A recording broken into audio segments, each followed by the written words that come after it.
예, 저희들이 야고보서 말씀을 이제 계속 나누고 있는데, 이제 오늘과 또 우리 다음 주는 특별히 이제 우리 교회 생활과 관련해서 여러 가지 좀 중요한 가르침을 이렇게 담고 있습니다.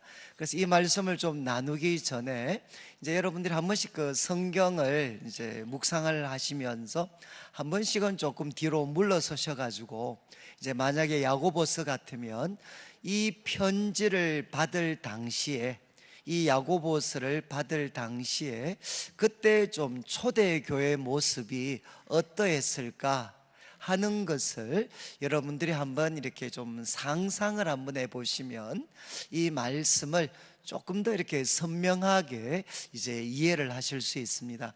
그런데 그 초대교회 상황은 결국 이제 이 야고보서 말씀 속에 어느 정도 반영이 되어 있습니다. 그러니까 우리 1장 같으면 우리 당시 초대교회 성도들의 삶에 많은 그 외적인 어려움이 아마 있었던 것 같습니다. 그러니까 이제 시련을 만났을 때 이렇게 해라 교훈을 하고 있죠. 또 우리 성도들의 삶에 많은 유혹들이 이제 찾아왔습니다. 그런데 아무도 넘어지지 않았다면 이제 이 야고보서 1장 말씀이 필요가 없었겠죠. 그렇지만 아마 적지 않은 성도님들이 시련과 유혹에 아마 굴복을 한 것 같습니다. 그리고 또 1장 후반부를 통해서 보면 이제 성도들 마음 속에 점점 말씀에 대한 그 뜨거움들이 조금씩 식어지고, 그리고 이제 우리 성도들이 말씀을 듣기는 열심히 듣는 것 같은데 이제 행함이 나타나지 않는 이런 모습들이 아마 우리 초대교회 성도들의 모습 가운데에도 아마 나타난 것 같습니다. 그리고 이제 우리 2장을 통해서 보면 이 사랑이 넘쳤던 초대교회 속에도 이제 차별의 문제가 생겨나게 됩니다. 그래서 사회적으로 좋은 조건을 가진 분들이면 특별한 관심을 받게 되고, 그리고 또 이제 사회적으로 이렇게 약자층에 놓여 있는 분들이 오면 오히려 무시를 당하는 아마 이런 모습들이 일어섰던 것 같고, 또 사람들에게 좋은 말은 많이 합니다. 이제 따뜻하게 해라, 그리고 또 잘 드십시오, 이렇게 말은 하지만 몸에 쓸 것을 주지 않는, 그래서 행함이 동반되지 않는 믿음의 모습들이 자꾸 나타나게 됩니다. 그러면 이제 교회 속에서 참 실망하는 사람들이 나타나게 되고, 또 어떤 분들은 이제 이런 소위 그 뭔가 이렇게 문제가 생긴 교회를 우리가 좀 바로잡아야 되겠다라는 뜻에서 또 선한 의도를 가지고 교회를 바르게 하려고 하는 아마 사람들도 나타난 것 같습니다. 그런데 이제 이런 사람들이 나타나게 되면 항상 한 목소리가 나오는 게 아니죠. 서로가 강조점이 다르게 됩니다. 그리고 또 뜻이 있는 사람들이 성도들에게 교회는 이런 모습이 되어야 됩니다 라고 강조하지만 교회가 잘 따라오지 못하고, 또 자기가 추구하는 방향과 다른 방향, 다른 강조점을 가진 사람들이 나타나게 되면 아마 우리 이제 앞선 사람들 중에 하나님을 찬송하는 혀로 사람을 저주하거나 비난하거나 정죄하는 아마 이런 모습들이 일어나게 된 것 같습니다. 그래서 성숙하지 못한 지도자들 때문에 이제 교회는 더 큰 문제와 더 큰 상처를 받게 되는 이런 일들이 아마 초대교회 때도 있었던 것 같습니다. 그래서 그런 공동체에 대해서 이제 야고보는 이 서신을 기록을 하고 있습니다. 그래서 우리 3장 13절을 한번 보시면 이제 이런 질문을 던집니다. 너희 중에 지혜와 총명이 있는 자가 누구냐? 너희 중에 지혜와 총명이 있는 자가 누구냐? 혹시 뭐 여러분들 중에 나다 이런 분은 또 안 계시겠죠? 너희 중에 지혜와 총명이 있는 자가 누구냐? 그런데 여러분, 지혜와 총명이 있는 자를 두 글자로 하면 뭐가 되겠습니까? 두 글자로 하면 바로 3장 1절에 등장했던 선생들이죠. 선생들. 3장 1절 말에 대한 가르침을 시작하면서 야고보께서는 너희는 선생된 우리가 더 큰 심판 받을 줄 알고 선생이 많이 되지 마라. 여러분, 선생이 누굽니까? 지혜와 총명이 있는 자죠.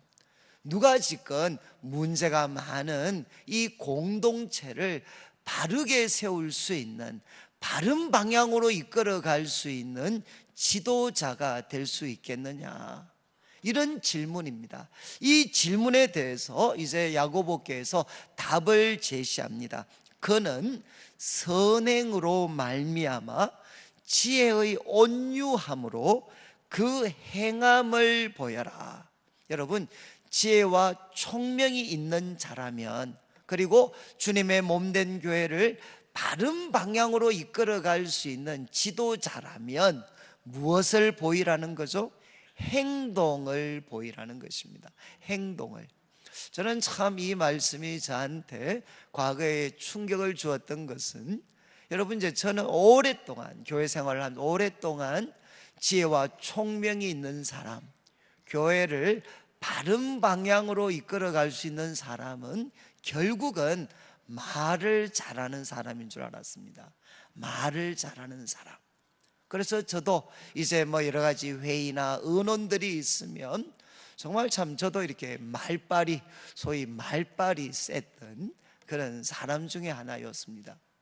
그런데 이제 이 말씀을 제가 묵상하다가 너희 중에 지혜와 총명이 있는 자가 누구냐, 공동체를 바른 방향으로 이끌어갈 수 있는 지도자는 어떤 사람이냐, 그 사람은 말의 사람이 아니고 행함을 보이는 사람이 되어야 된다는 것입니다.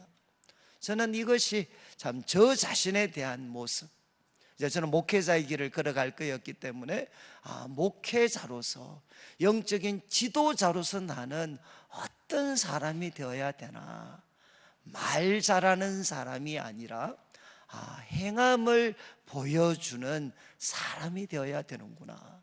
그리고 교회 속에 여러분, 많은 우리 지도자들은 어떤 사람이 되어야 되나, 말을 잘하는 사람이 아니라 행함을 보여주는 사람이 되어야 되는구나. 그런데 그 행함을 야고보께서는 두 가지로 설명을 합니다. 첫 번째는 뭔고 하면 이제 선행으로 말미암아, 선한 행실이죠. 선한 행실. 여러분이 이제 신약 성경에서 선하다는 말은 도덕적인 선이 아닙니다. 성경에서 이야기하는 선이라는 것은 하나님의 뜻에 부합되는 것입니다. 하나님의 뜻에 부합되는 것. 지금 이제 공동체가 처해 있는 상황이 있다면 그 공동체를 향하신 하나님의 구체적인 뜻을 발견을 하고 그 뜻에 부합되는 행동을 하는 것, 이게 뭔가 하면 바로 선한 행실입니다. 선한 행실을 보여라. 그리고 또 한 가지 중요한 표현이 있는데, 지혜의 온유함으로. 이거는 하나님이 지혜를 주시는데 그 지혜가 주는 온유함, 지혜가 주는 온유함으로 행함을 보여라, 이렇게 야고보께서 도전을 합니다.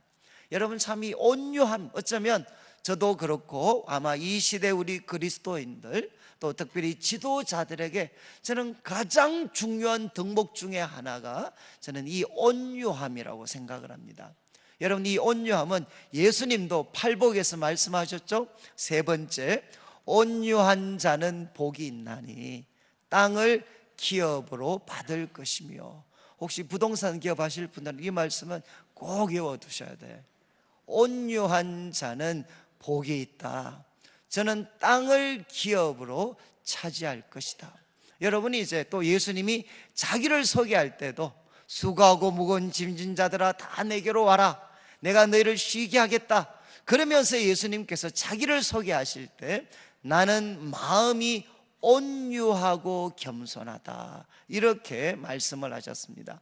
그리고 또 이제 이 어떤 야고보서 1장 우리 24절에도 무슨 말씀이 있었느냐, 마음에 심긴 돌을 온유함으로 받아라. 여러분, 이 온유에는 두 가지 뜻이 있는데, 첫 번째는 뭔가 하면 겸손입니다. 겸손. 누구에 대한 겸손이냐? 하나님에 대한 겸손. 하나님은 창조주 하나님이십니다. 그리고 그분은 전지전능, 영원불변, 그리고 의로우신 하나님이시죠. 그분 앞에 피조물로서 죄인된 우리는 겸손할 수밖에 없습니다. 하나님 앞에 겸손, 이게 뭔가 하면 온유입니다. 온유. 그래서 우리 많은 영어 번역들은 이 온유를 겸손으로 번역하기도 합니다. 그리고 이 온유는 하나님 앞에서 겸손일 뿐만 아니라 바로 다른 사람을 향한 겸손입니다. 겸손. 여러분, 나도 하나님의 형상으로 지음을 받았지만 옆에 있는 분들도 하나님의 형상으로 지음을 받았습니다. 예수님께서는 나를 위해 십자가에 죽으셨지만 옆에 있는 우리 다른 분들을 위해서도 예수님은 십자가에 펴려 죽으셨고, 내가 예수님을 믿게 되면 하나님의 걸작품이 되는 것처럼 옆에 계신 분들도 예수님을 믿게 되면 하나님의 걸작품으로 그들도 세워지게 됩니다. 그러니까 다른 사람을 향한 겸손. 그래서 온유의 첫 번째 의미는 하나님 앞에서, 사람 앞에서 겸손한 것, 이것이 온유입니다. 그렇지만 두 번째 또 어떤 의미가 있느냐, 이 온유라는 말 속에는 하나님께 잘 다듬어졌다, 하나님께 잘 다듬어진 것, 이것이 바로 온유입니다. 그래서 우리 팔복에서도 마음 심령이 가난한 자가 복이 있다, 그리고 애통하는 자가 복이 있다, 그 다음 나오는 것이 무엇이죠? 온유한 자가 복이 있습니다. 자기가 피조물이고 죄인인 것 때문에 하나님 앞에 애통하면서 울면서 씨름하다가 하나님 앞에 잘 다듬어진 사람이 되는 거죠. 내 혈기, 이 세상의 방법, 이런 것들은 다 빠져나가고 하나님께 잘 다듬어진 사람, 하나님 앞에 잘 길들여진 사람, 그래서 하나님의 일을 하나님의 방법으로, 하나님의 마음으로 할 수 있는 사람, 그 사람이 누군가 하면 바로 온유한 사람입니다. 지금 야고보께서는 우리에게 도전을 하죠. 너희 중에 지혜와 총명이 있는, 공동체를 바른 방향으로 이끌어갈 수 있는 바른 지도자는 바로 행동을 보여줘야 되는데, 행함을 보여줘야 되는데, 두 가지, 바로 선행으로 말미암아, 그리고 지혜가 주는 온유함으로 행함을 보여야 된다, 이렇게 우리를 가르치고 있습니다. 그리고 이제 이어지는 14절부터 16절까지 말씀은, 여러분, 이제 영적인 지도자들, 그리고 우리 성도님들이 결코 붙잡아서는 되지 않는 파괴적인 지혜가 있다는 것입니다. 그리고 17절과 18절에는 우리 성도들이, 영적인 지도자들이 반드시 가져야 되는 바로 위로부터 난 지혜가 있다라는 것을 야고보께서 교훈하고 있습니다. 그래서 14절, 그러나 너희 마음속에, 여러분들 마음속에 독한 시기와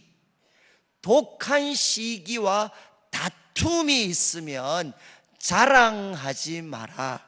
그리고 진리를 거슬러 거짓말하지 마라. 여러분, 이게 무슨 뜻이죠? 여러분들 마음속에 지금 독한 시기와 그리고 다툼이 있으면 그때 떠오르는 생각과 행동은 절대로, 생각과 그 말들은 절대로 표현하지 말라는 것입니다. 근데 여러분, 독한 시기가 무엇이죠? 독한 시기가 무엇입니까? 남들이 나보다 더 훌륭한 사람으로 인정을 받고 그 사람의 견해가 나의 견해보다 더 훌륭한 것으로 인정받을 때 그것을 견디지 못하는 겁니다. 여러분이 이제 우리가 세상을 살면서 특별히 사람과의 관계에서 가장 파괴적인 것이 무엇이겠습니까? 그게 바로 독한 시기심입니다. 비교의식이죠. 비교의식. 남이 나보다 잘 되는 것을 견딜 수가 없는, 다른 사람의 의견이 내 의견보다 더 귀한 것으로 받아들여지는 것을 견딜 수가 없는 것, 이게 뭔가 하면 독한 시기심입니다. 그리고 두 번째 뭐라고 했죠? 다툼이라고 했어요. 다툼. 이 다툼이라는 말은 우리 번역은 조금 약합니다. 이 다툼의 가장 핵심적인 뜻은 대부분 영어 번역은 selfish ambition입니다. selfish ambition. 이기적인 야망입니다. 이기적인 야망. 너의 마음속에 다른 사람을 향해서는 독한 시기심을 가지고, 그리고 자기 어떤 그 이기적인 야망을 가지고 있다면 바로 내가 우리 교회 속에서, 그리고 내 생각이 우리 교회 속에서 가장 탁월한 것으로 받아들여져야 돼. 내가 가장 귀한 사람으로 인정받아야 돼. 이게 뭔가 하면 바로 이기적인 야망, 바로 다툼이죠. 다툼. 바로 너희들 마음 속에 이 독한 시기와 다른 사람, 나보다 더 잘 되는 것을 견디지 못하는 그 독한 시기심과, 그리고 또 이기적인 야망이 있다면, 그때 여러분 떠오르는 말과 생각들은 절대로 표현하지 말라는 것입니다. 아무리 성경 구절을 갖다 붙이고 온갖 미사여구와 철학적인 언어를 사용한다 할지라도 여러분 그때 그걸 말로 표현하지 말라는 거죠. 이제 이유를 설명합니다. 15절을 보시면, 왜냐하면 이러한 지혜는 한마디로 이야기합니다. 위로부터 내려온 것이 아니다. 여러분 마음속에 독한 시기심, 다른 사람에 대한 독한 시기심, 그리고 내가 가장 귀한 사람으로 인정받고 싶은 그 다툼, 이기적 야망이 여러분 마음을 지배하고 있다면 그때는 어떤 상태냐? 그때 여러분이 표현하는 말과 그 지혜는 여러분 위로부터 내려온 것이 아니라는 겁니다. 그리고 뭐라고 했죠? 그것은 땅 위의 것이다. 하나님을 인정하지 않는 땅 위에서 나온 지혜고, 정욕, 바로 개인의 욕심에서 나온 지혜고, 그리고 그것은 귀신의 것이다. 출처가 하나님이 아니라 귀신으로부터 나온 것이라는 겁니다. 과거 개혁 성경은 이 부분을 표현할 때 이런 지혜는 세상적이고 정욕적이고 마귀적인 것이다, 이렇게 표현을 하고 있습니다. 그리고 이제 16절을 보시면, 그러면 시기와 다툼, 이 시기와 다툼에서 비롯되어진 그런 지혜, 그런 생각들이 표출되어져서 받아들여지게 되면 어떤 결과가 주어지느냐?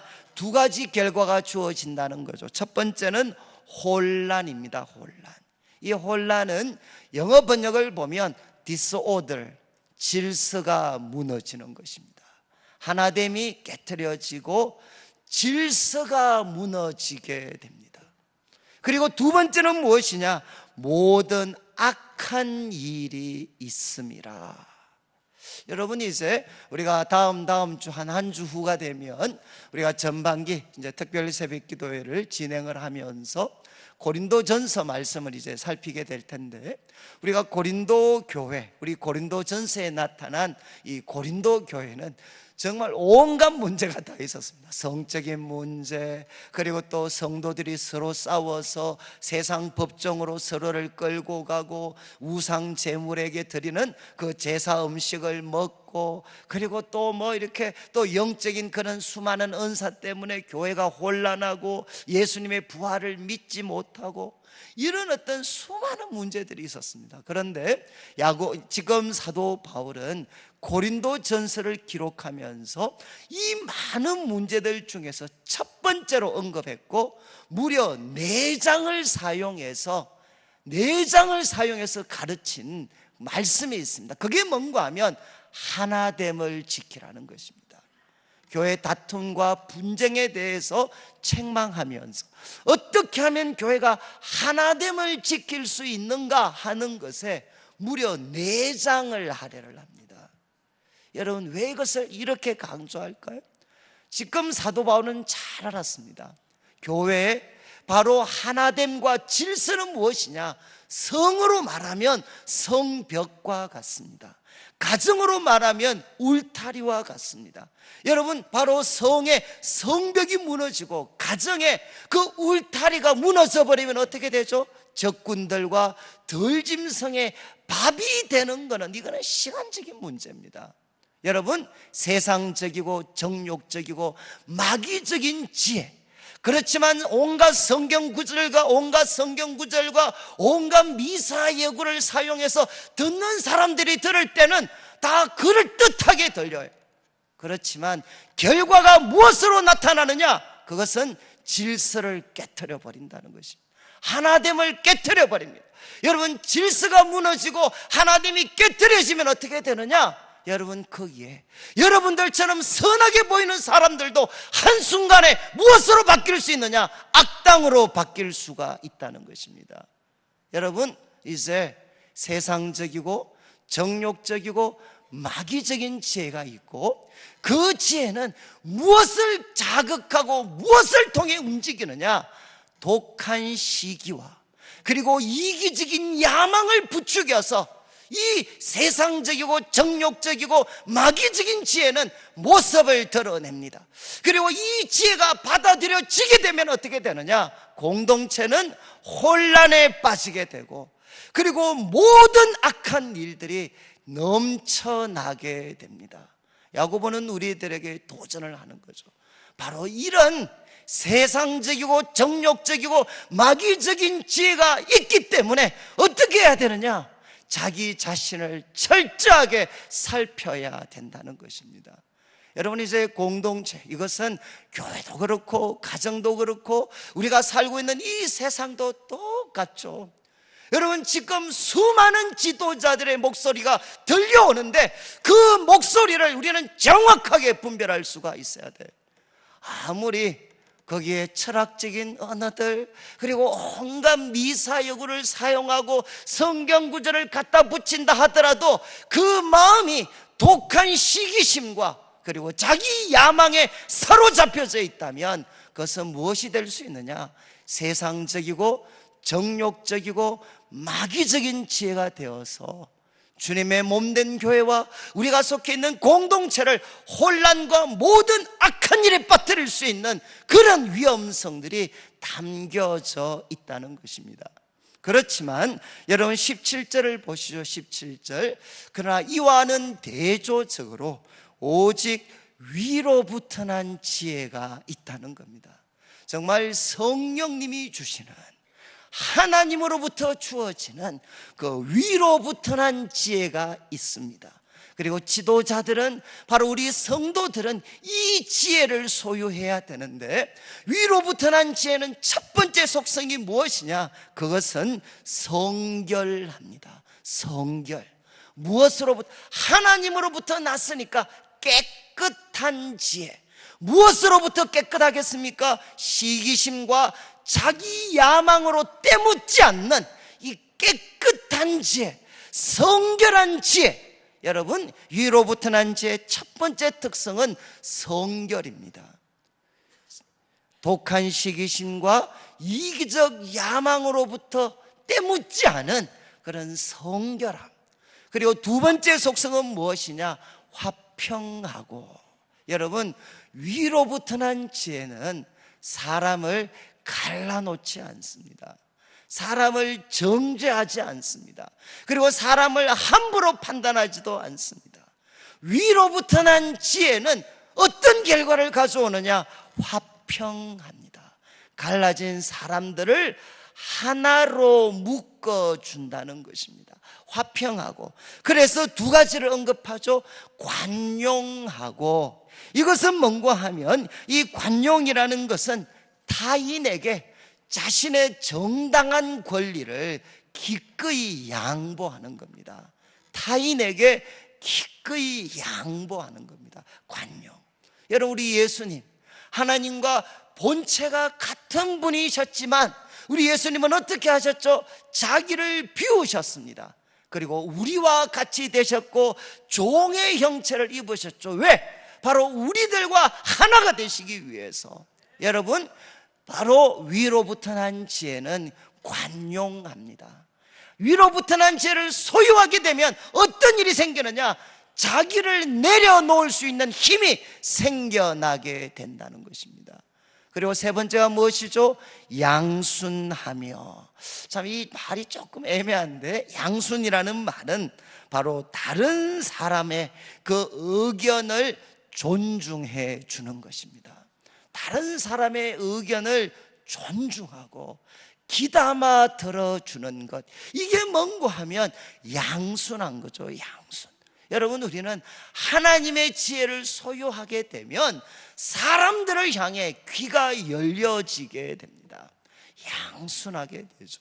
다른 사람의 의견을 우리는 정말 이렇게 경청하고 존중해지게 됩니다. 저도 이제 목회를 시작한 지가 오래됐는데, 저도 요즘 성경을 보면 볼수록 제가 절실히 깨닫는 게 뭔가 하면 저의 이해가 얼마나 피상적인가, 저의 이해가 얼마나 보잘것없는가 하는 것을 시간이 지나면 지날수록 뼈저리게 느끼게 돼요. 그래서 이제는 참 누구에게도 내 이 말이 100% 맞다라고 저는 참 주장을 할 수가 없습니다. 여러분, 사람들 중에 누구도 나는 100% 맞다라고 이야기할 수 있는 사람, 성경에 대한 나의 이해가 100% 맞다라고 이야기할 수 있는 사람, 저는 흔하지 않을 거라고 생각해요. 하나님의 말씀은 우리 좁은 인간이 100% 담아낼 수 있는 그런 말씀이 아닙니다. 천지와 만물을 창조하신 이 하나님의 위대한 말씀은 여러분, 우리들의 생각과 상상과 이해를 완전히 뛰어넘습니다. 그러니까 어떻게 되죠? 여러분, 다른 사람의 이야기에 바로 귀를 기울여야 됩니다. 위로부터 난 지혜는 하나님을 향해서는 성결하고 사람을 향해서는 화평하고 자신의 권리를 내려놓고 다른 사람의 의견을 잘 경청할 수 있는, 존중해 주는 그런 특성을 가진다는 겁니다. 그러니까 무엇이 가득합니까? 두 가지.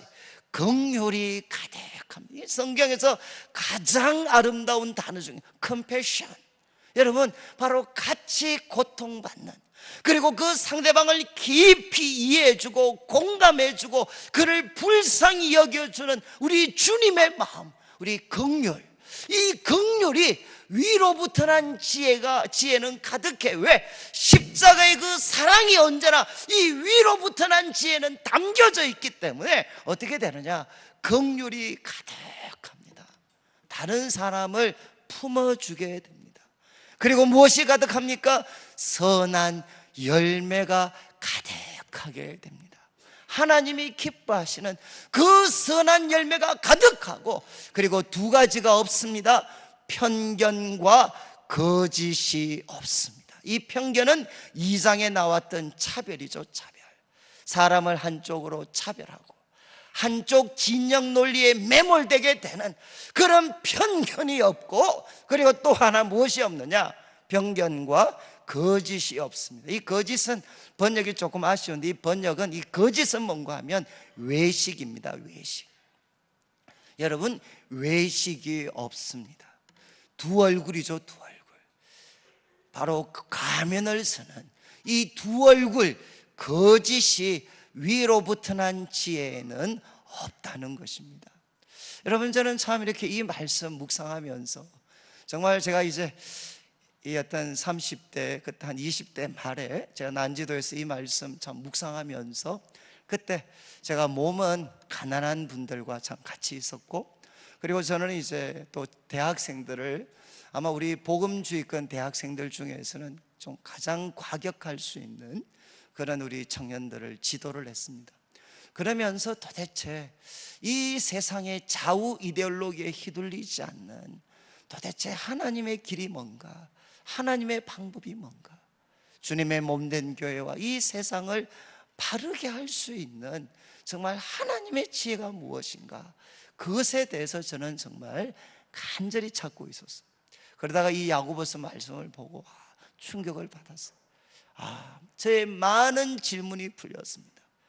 저는 참 특별히 교회에서 어릴 때부터 자랐기 때문에 왜 저렇게 맞는 말만 하는데도 교회는 항상 싸우고 있는가? 저는 이것이 어릴 때부터 풀리지 않은 숙제였어요. 입만 벌리면 다 성경 구절 갖다 대고 온갖 좋은 이야기 하는데 왜 끝은 항상 싸우고 있는가? 그런데 이 말씀 묵상하면서 여러분, 중요한 것은 말이 아닙니다. 사용하는 언어가 아니라 그 사람 마음을 무엇이 지배하고 있는가? 그것은 바로 독한 시기와 자신의 야망, 바로 이 다툼, 독한 시기와 다툼이 그 마음을 지배하면 아무리 좋은 말 해도 결국은 세상적이고 정욕적이고 마귀적인 지혜로 나타나서 모든 혼란과 모든 악한 일들을 이렇게 만들어낼 수가 있겠구나. 그리고 여러분, 하나님이 없는 세상의 지혜는 우리들에게 이것을 요구하고 있죠. 여러분, 그러나 하나님의 지혜가 있다는 겁니다.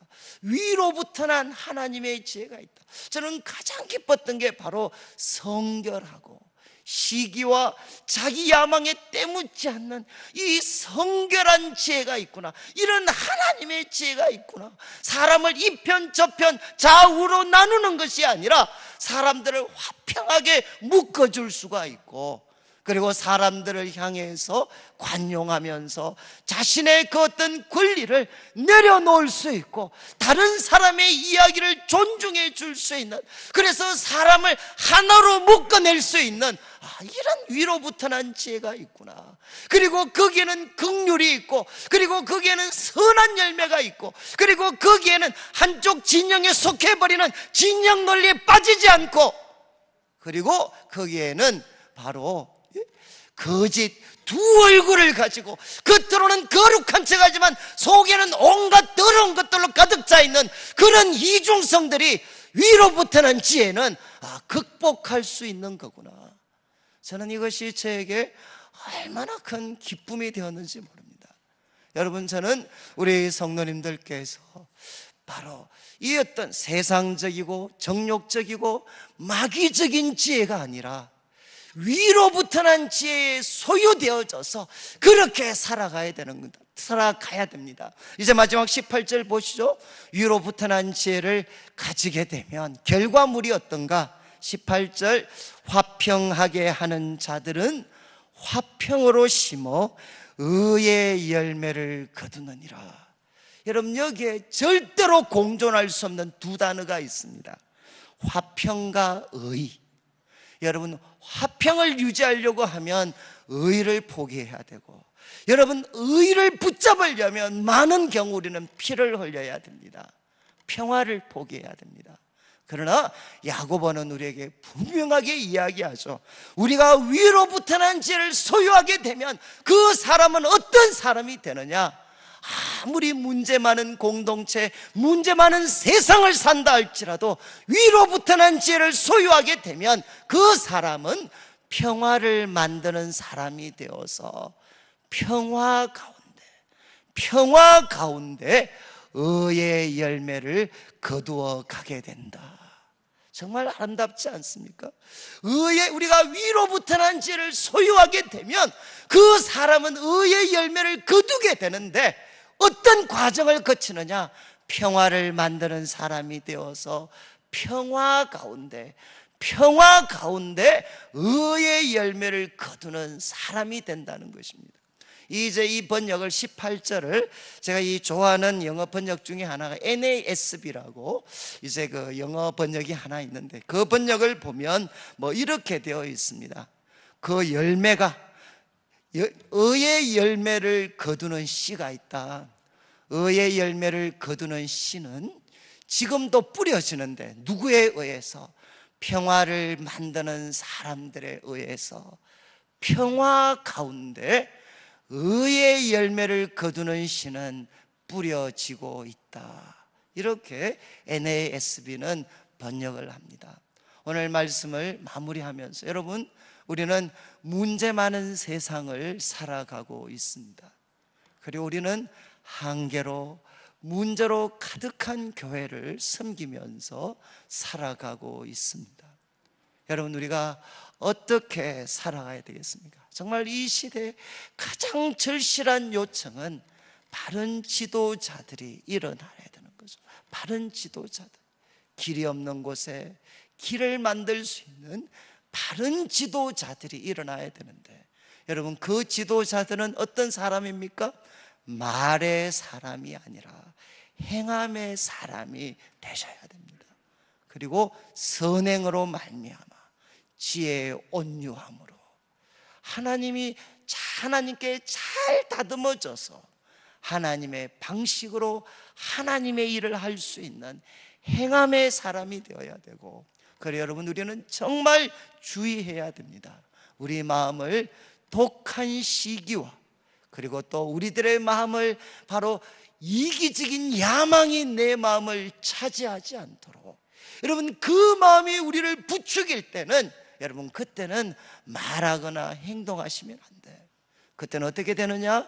바로 공동체를 혼란에 빠뜨리고 모든 악한 일이 넘쳐나게 만드는 그런 우리가 주역들이 될 수가 있습니다. 여러분, 저는 우리 성도님들이 어디에 있든지 간에 위로부터 난 지혜, 하나님, 지금 제가 공동체를 섬기고 있습니다. 바로 이 가정을 섬기고 있습니다. 이 사회를 섬기고 있습니다. 하나님, 저에게 위로부터 난 지혜를 허락하여 주셔서 정말 시기심과 야망에 때묻지 않는 그 성결한 지혜, 그리고 하나님, 정말 평화를 만들 수 있는 관용하고 양순하고 긍휼과 선한 열매가 가득하고 편견과 거짓이 없는 이 위로부터 난 지혜를 하나님 저에게 허락하여 주셔서, 여러분, 바로 우리가 살고 있는 이 시대, 우리가 섬기는 공동체 가운데 바로 평화를 만드는 사람으로서 평화 가운데 의의 열매를 거두는 씨를 지금도 뿌려가는 하나님의 사람들이 되셔서, 아무리 이 시대가 어두워진다 할지라도 위로부터 난 지혜를 가진 하나님의 사람들이 일어난다면 이 시대는 바뀌어질 수가 있습니다. 교회도 바뀌어질 수가 있고 이 세상도 바뀌어질 수가 있습니다. 위로부터 난 지혜를 소유해서 이 시대를 새롭게 하는 하나님의 사람들 되시기를 주님의 이름으로 축원합니다.